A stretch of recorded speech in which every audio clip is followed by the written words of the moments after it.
dilakukan, perbuatan. Nah, dendam ya itu menyimpan sesuatu yang tidak nyaman di dalam hati dan pikiran. Nah, nih menarik Bapak Ibu. Ya, kenapa kita harus memaafkan? Ya, di Quran surat An-Nur, hendaklah mereka memaafkan dan berlapang dada. Ya, apakah kamu tidak suka bahwa Allah mengampunimu? Ada sahabat saya ditipu puluhan miliar sama orang terdekat. Dibilang hanya orang yang paling kita sayangi yang bisa paling mengecewakan. Ya, nah ini ada sahabatnya nipu dia, kesel banget ya. Ini levelnya udah ustaz ya, dia kesel banget. Ya, terus dia datang ke gurunya cuma bilang, apakah kamu masih pengen diampuni sama Allah? Iya. Terus gurunya suruh baca An-Nur ayat 22 ini. Apakah kamu tidak suka bahwa Allah mengampunimu? Jadi kalau kita pengen Allah ampuni, ya gimana caranya? Kita harus memaafkan dan berlapang dada. Pak Ijam, kalau saya sendiri sih nggak masalah Pak. Ini keluarga saya, ini ya. Pokoknya kalau kita pengen dia ampuni sama Allah, syaratnya apa? Ampun orang lain. Simpel itu. Ya, caranya banyak. Saya belajar hipnoterapi, NLP dan sebagainya banyak. Step-stepnya untuk forgiveness terapi. Ya, tapi ya kalau disuruh cari simple pertanyaan, pengen dimaafin Allah? Istighfar, dimaafin iya, tapi kalau hati kita enggak, ya maafin orang lain. Suatu ketika selesai mengerjakan salat berjamaah bersama para sahabat, Rasulullah berkata, sebentar lagi akan datang seorang yang akan dijamin masuk surga oleh Allah. Tidak lama datang seorang pria yang kemudian masuk ke masjid, mengerjakan salat dan langsung berlalu ketika dia selesai melakukannya. Artinya dia enggak sholat barengan, ya kan? Rasul dan sahabatnya udah selesai loh sholat. Esok harinya Rasul juga berjalan yang sama dan kemudian muncul seorang pria yang sama. Kejadian ini berulang sampai 3 kali berturut-turut. Dia nggak sholat tepat waktu loh, nggak berjamaah sama Rasul loh. Peristiwa ini mengundang rasa penasaran Abdullah bin Amr yang kemudian mendatangi rumah pria yang dikatakan telah dijamin masuk surga. Lalu ia mengetuk rumah pria tersebut dan saat sudah dibuka, Abdullah bin Amr berkata saat itu ia sedang ada sedikit masalah dengan ayahnya dan berjanji tidak ingin menemui ayahnya sampai 3 hari ke depan. Dan ia minta izin untuk menginap di rumah pria tersebut selama 3 hari. Pria tersebut mengizinkan Abdullah bin Amr untuk menginap di rumahnya. Ya, kemudian setelah 3 hari, Abdullah bin Amr memperhatikan setiap perbuatan pria tersebut. Beliau tidak menemukan satu ibadah istimewa yang dilakukan pria tersebut. Bahkan salat malam saja pria tersebut jarang melakukannya. Ia hanya menemukan pria tersebut pernah berzikir ketika hendak menjelang tidur. Selesai menginap 3 hari, Abdullah bin Amr berpamitan. Sebelum ia menceritakan maksud datangannya, ia menjelaskan sebetulnya tidak sedang bertengkar dengan ayahnya. Ia hanya penasaran kenapa Rasul mengatakan bahwa pria tersebut mendapat jaminan masuk surga oleh Allah. Maka ia bermaksud untuk mengetahui adakah ibadah khusus yang dilakukan pria tersebut. Dengan segera kerendahan hati, pria tersebut kemudian berkata, aku memang tidak punya amalan khusus, hanya saja aku selalu berusaha memaafkan mereka yang menyakiti baik sengaja maupun tidak sengaja serta menghilangkan rasa benci, iri dan dengki kepada semua orang. Abdullah bin Amr pun tersenyum lalu beranjak pulang sekolah. Abdullah bin Amr, semua sahabat-sahabat yang kumpul nih ya, itu ikut perang, hafal Quran, jihad, sedekah, sholat 5 waktu bareng Rasul. Nggak ada yang bilang masuk surga, masuk surga. Tiba-tiba orang ini, ya, sholat aja telat. Ya. Amalannya apa?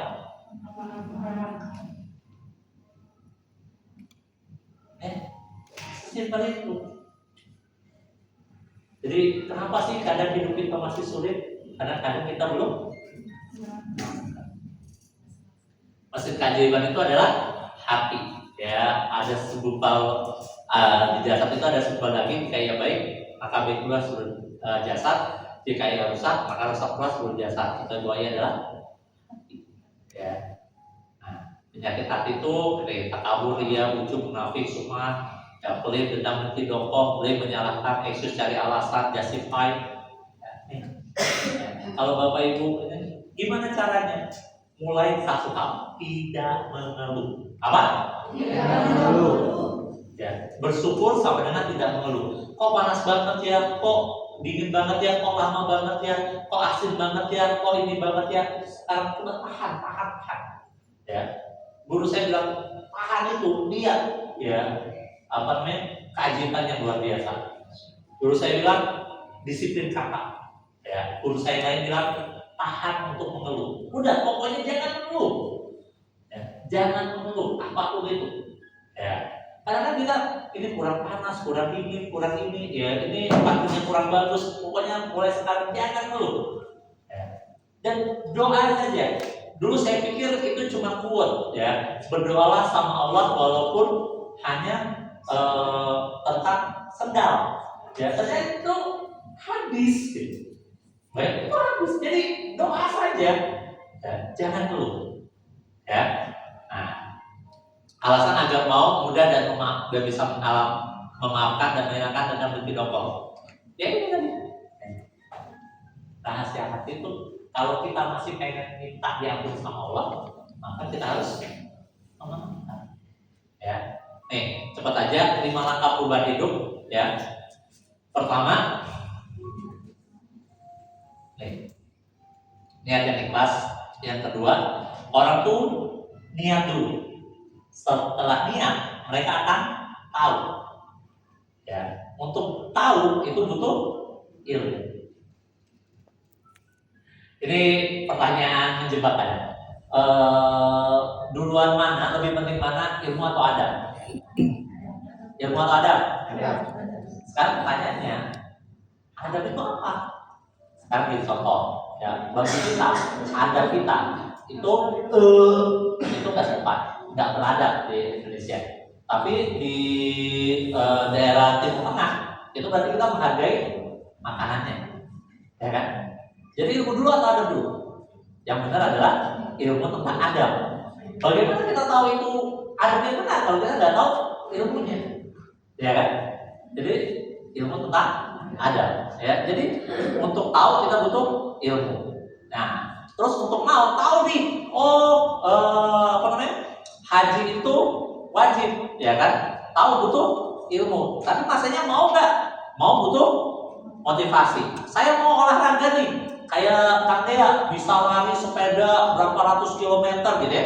Saya mau. Ya setelah tahu ilmunya, ya kan, terus saya dikasih motivasi, saya mau. Tapi apakah saya mampu? Belum tentu. Mungkin saya 5 kilo aja udah capek karena awal.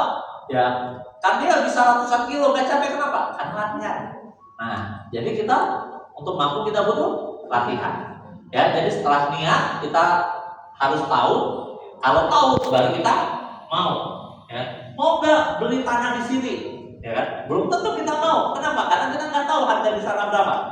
Begitu kita tahu potensinya, kata Bu Daud, ini lo masih jam di sini tuh nanti akan dibuat tol, di sini tuh akan dibuat mall, ini segala macam. Sekarang baru masih 500.000. Nanti kalau tahun segini diresmiin, ini jadi 15 juta, ya kan? Begitu saya tahu, saya jadi mau nggak? Mau. Pertanyaannya saya mampu nggak, gitu kan? Nah, mampu setelah itu, setelah mampu konsisten, istiqomah. Nah, untuk istiqomah itu kita butuh teman. Imunitas tadi ya, komunitas adalah imunitas. Makanya sering-sering dengan hati yang bersih, sering-sering baca grup duta. Ada yang closing itu hatinya bahagia dan oh ya iyalah dia kan ini, nah jangan gitu, tapi hatinya yang bahagia. Ya, nah untuk istiqomah itu kita butuh teman ya, dalam dalam arti sebenarnya teman, ya, atau juga teman tuh singkatan. Yang pertama tuh tujuan. Jadi harus jelas dulu mau umroh nggak. Kalau tadi Pak Ismail 3 bulan ya bilang mau berangkat Desember tuh 3 bulan. Terus sekarang kita Juli ya, 2 Juli itu masih Februari. Jadi sekarang Januari, Februari, Maret, April, Mei, Juni, masih 6 bulan, ya kan? Minta doa, ya. Insya Allah saya sekeluarga berangkat tanggal 2 Juli. Insya Allah berangkat tanggal 2 Juli, gitu ya. Terus emosional touch harus ada, tersentuh secara emosi. Kenapa saya minta Pak Ismail ngomong biar Bapak Ibu tersentuh secara emosi, ya. Terus terakhir model, M-nya itu apa? M-nya itu model dan mentor. Jadi kita butuh model, makanya saya hadirkan Nek, ya kan? Nek lo cewek, sekarang Nek tuh umurnya 48 ya. Gak usah bicara umur lain ya, pokoknya kelihatan kayak 48 gitu ya. ya kan? Nah, it's just a number lah ya, gitu kan? Nah, naik aja, dia masih segitu energiknya, ya kan? Nah, itu kita butuh model, kita butuh mentor. Nah, ada mentor-mentor luar biasa. Kalau ada kalau ada Zoom, ya kan? Ikutinnya tuh serius gitu ya. Nah, jangan sambil masak gitu ya kan? Ya. Nah, kemudian itu apa? Kebiasaan dan lingkungan, ya. Nah, buat itu kebiasaan dan lingkungan yang membuat kita bisa serius gitu ya. Nah, terakhir nih, ya boleh puterin video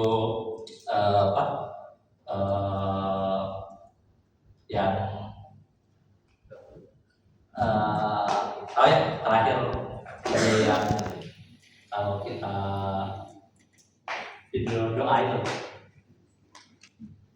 yang kita bisa haji ya tahun ini ya maksimal 4 tahun lah ya 5 kali 5 itu ya. Nah,